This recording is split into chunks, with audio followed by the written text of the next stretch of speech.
Morning lads, welcome back to This Week in F1, and this week F1 was in Miami for the first of the American Grand Prix.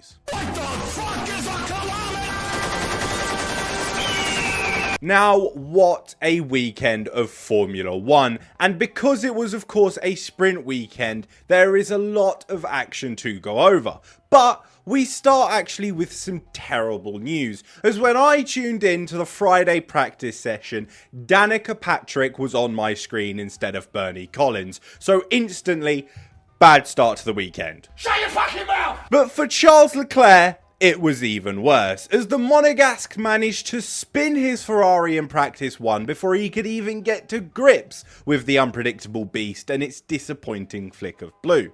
The pit crew, on the other hand, well, they were looking like they were about to save Lightning McQueen's chances at a piston cup.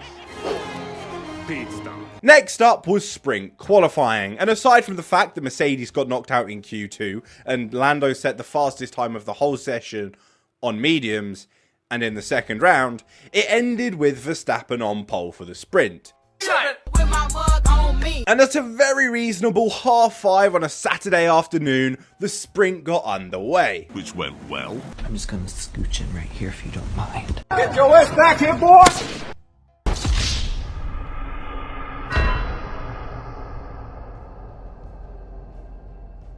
How Hamilton and Alonso escaped punishment for that, never know.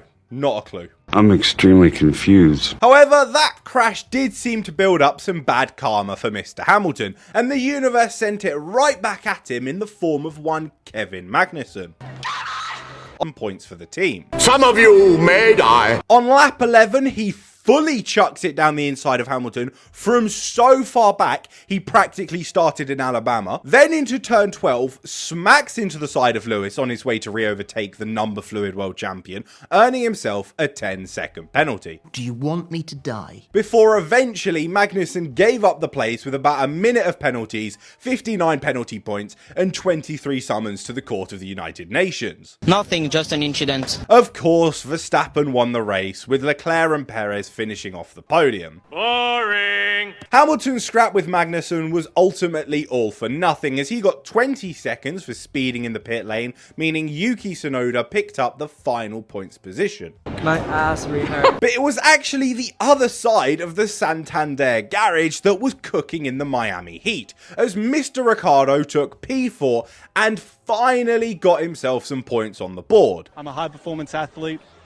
Athletes sweat. Unfortunately, however, that was as good as his weekend got, as just a few hours later he was knocked out in Q1. I'm heavily depressed. Mercedes managed to keep themselves in through to Q3 this time, and of course, Max Verstappen took pole. Nah, I never knew that. So, on the Sunday at a lovely 9 PM, the lights went out and the race got underway. Perez was a Tsunoda away from being demoted to Nat West after a huge lockup at turn 1. Piastri took advantage and gained 5 places off the start into second, while Perez dropped back behind the Ferraris. Okay, yeah, checking. The Alpines decided to try and reignite the French Civil War through the second sector, somehow staying out of the wall. They went side by side through 12, 13, 14. It shouldn't be possible. I don't know how they've done it. That was some of the best racing you're probably going to see all season. And it wasn't even in the highlights. There's no clip here showing it because they didn't include it in the highlights. And that's bollocks, because it was fucking incredible. We fucked up. Then a few laps on, Hamilton had a little kerfuffle with Hülkenberg before eventually being done with him on lap 10. And then fuck all happened. Until Logan Sargent forgot to check his mirror mid-battle with Magnussen and sacrificed his career to spice up the race. Worth it. So worth it. Side note, no idea how Magnussen got penalised for this. His front axle was alongside and they were mid-fight. My opinion, Sargent's fault for not checking his mirror, but that's just how I see it. That's my opinion! Anyway, McLaren pull off an excellent stop and Lando Norris is now at the front with no more pit stops left and the freshest tyres. No wins in his previous 109. This was his best chance to finally clinch one since all the way back in Russia, and there was no rain on the way. And off the restart, he gets away from Verstappen just about, and over the course of the lap, pulls a 1 second gap before DRS.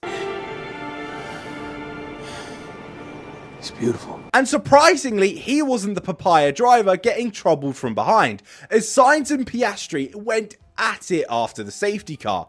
Proper hard racing, right on the limit, before the Spaniard pushes it that bit too far, lunges one into 17, breaking the front wing of the Australian and earning himself a 5-second penalty. Anybody from Spain here? Sorry.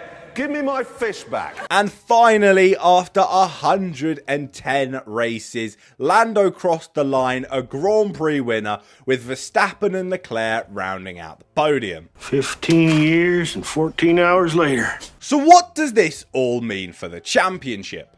Well, Verstappen doesn't come first, but him and Red Bull still pull a gap over the rest of the field. But Perez' second place is looking a lot less comfy after losing out in both races to the miserable Monegasque. Well, it could be worse.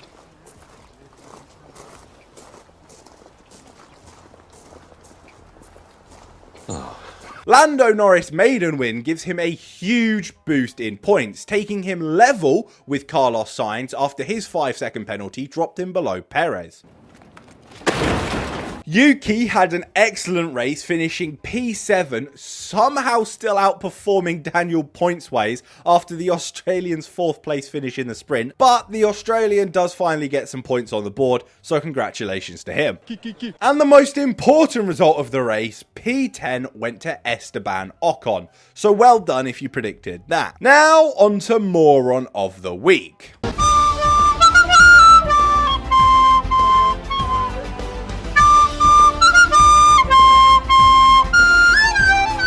Danica Patrick.